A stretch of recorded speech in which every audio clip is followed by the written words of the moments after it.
The moment the car stopped in front of the house, Emma Carter felt it in her chest, a sharp, unexpected pull, like a memory waking up before she was ready.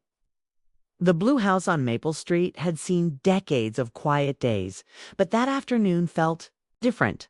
Not loud, not dramatic, just heavy, as if something important had arrived with the sound of tires on wet pavement. Emma stood by the living room window, watching the rain blur the world outside. She hadn't planned to feel nervous. It was only a visit, just her nephew, family, normal. But her fingers tightened around the edge of the curtain as the car door opened and a tall figure stepped out. Daniel. He looked older than she remembered. Broader shoulders, slower movements. Man now, not the boy who once ran through her halls laughing. Emma took a breath she didn't realize she'd been holding and turned away from the window, forcing herself to smile as the doorbell rang. She opened the door before the second ring. "Aunt Emma," Daniel said, smiling in that familiar way that always felt honest. "It's been too long." She nodded, stepping aside to let him in.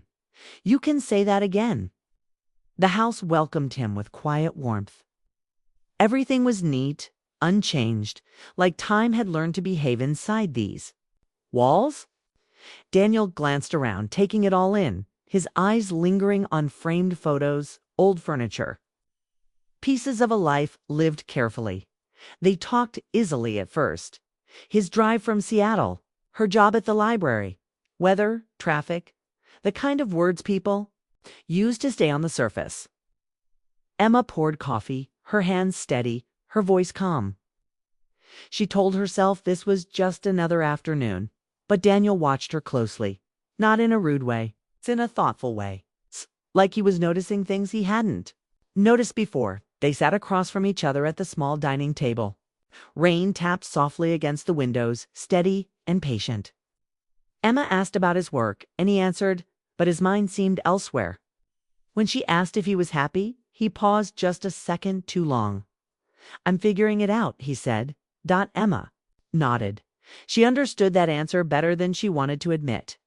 After lunch, they moved to the living room. It's the same couch where Emma had once read bedtime stories. It's the same rug where Daniel had played as a child.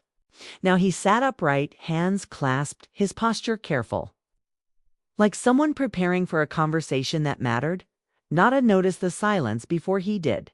"Everything okay?" she asked. Daniel looked up, surprised, then smiled slightly. I forgot how quiet it is here." She laughed softly. "If you get used to it." That was true. To true dot, the clock on the wall ticked loud in the stillness. Emma felt something shift, a sense that the visit had already moved beyond small talk. She'd learned over the years to read moments like that, moments when the heart leaned forward. Before the mind could stop it, Daniel cleared his throat. "Aunt Emma, can I ask you something?" She hesitated just for a beat. "Course." He leaned forward, elbows on his knees. His voice dropped, not out of fear, but respect. "Did you ever love someone so much that when it ended, it changed you?" The words hung between them. Emma didn't answer right away. Her eyes moved to the window, to the rain that had slowed to a mist. That question hadn't been asked in years, not by anyone who really wanted to know. She felt the past stir quiet but powerful. "Yes," she said finally, "I did." Daniel nodded slowly, as if confirming something he already suspected. "I thought so." Emma turned to him.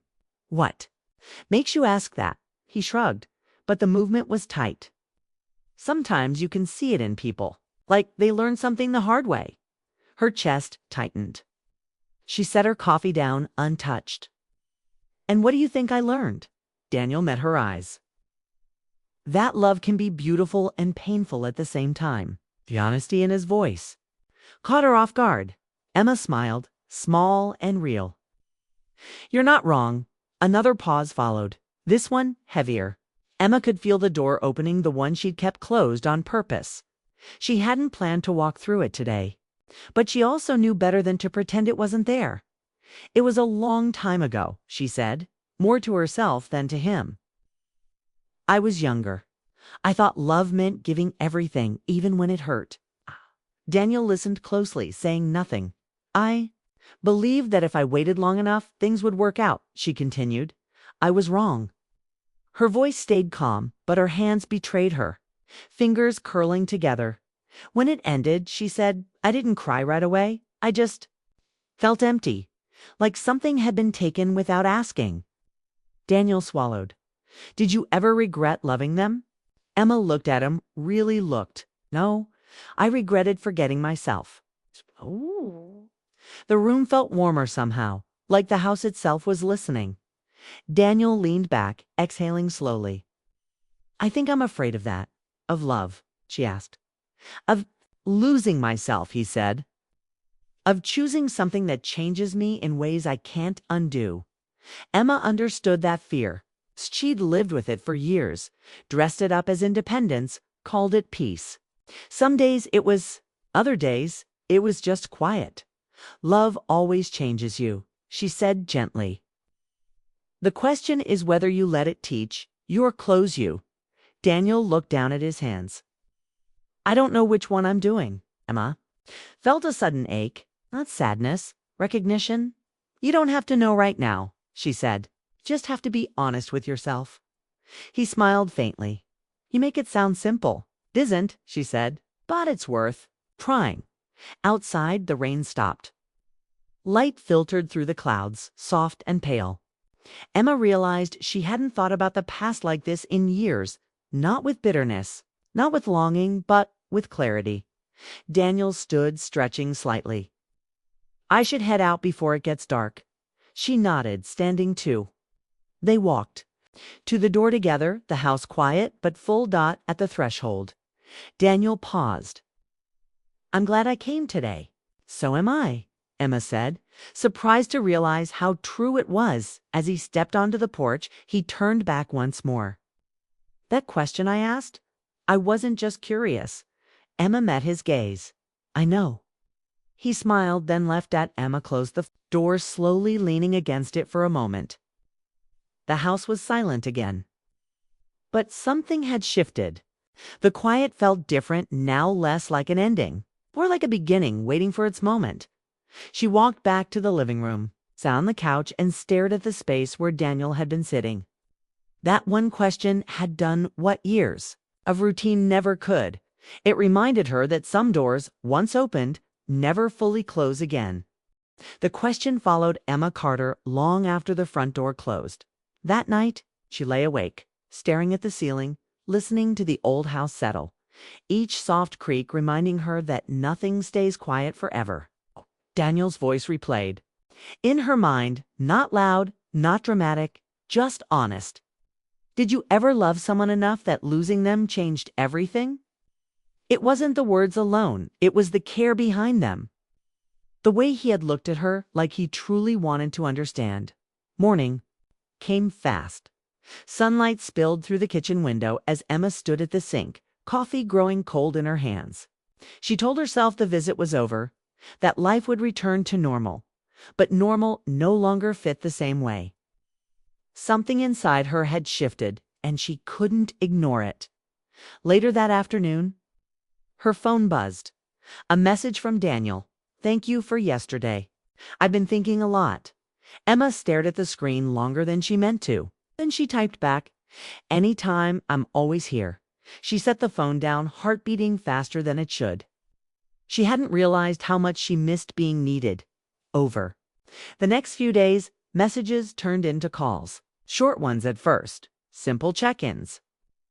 Daniel talked about his work, the pressure, the choices waiting in front of him.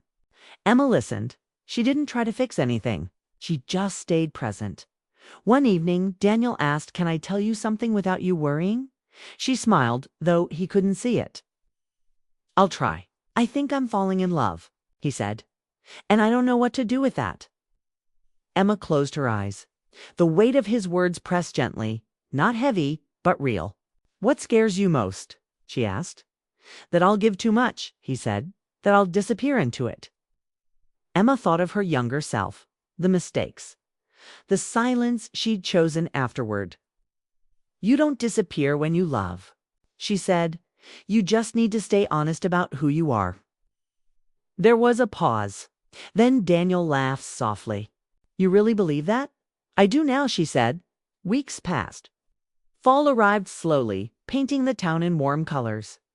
Emma found herself smiling more, walking longer, noticing things she'd stopped noticing years ago.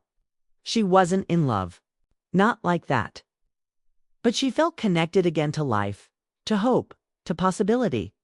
One Friday evening, Daniel called unexpectedly. "I'm coming back east," he said, "for a few days."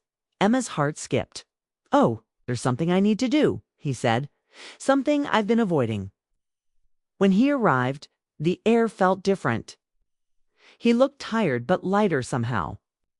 They sat on the porch, this time wrapped in sweaters, watching leaves drift across the yard. "I ended things," Daniel said quietly. "Not because I stopped caring, but because I realized I was afraid of becoming someone I didn't recognize." Emma nodded. "That takes courage. I learned that from you," he said.